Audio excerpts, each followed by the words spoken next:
Hello guys, तो अगर कोई चिकन की बहुत ही आला किस्म की चीज़ खाने का दिल है जो कि खा के मज़ा आ जाए, so try these peri peri chicken wraps. They are so good.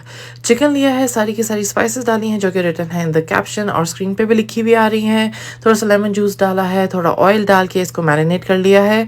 फिर हमने लिया है गार्लिक और अनियन को थोड़ा सा सौते करके सारी की सारी चिकन डाला है, उसको अच्छे तरीके से पका लेना है। Then I have added tomato paste, bell peppers लिए हैं, रेगुलर कैप्सिकम ले लें, और फिर हमने डाली है क्रीम चीज़ या सिंपल जो थिक क्रीम होती है आप वो भी डाल सकते हैं।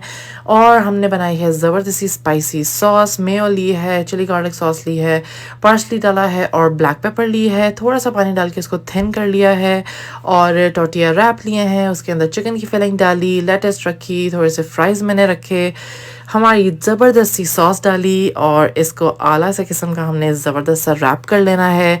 फिर हमने इसको किया है जी ग्रिल, नॉर्मल रेगुलर पैन के ऊपर भी इसको हम गर्म कर सकते हैं। एंड दैट इज़ इट, हमारे ज़बरदस्त किस्म के पेरी पेरी चिकन रैप्स तैयार हैं।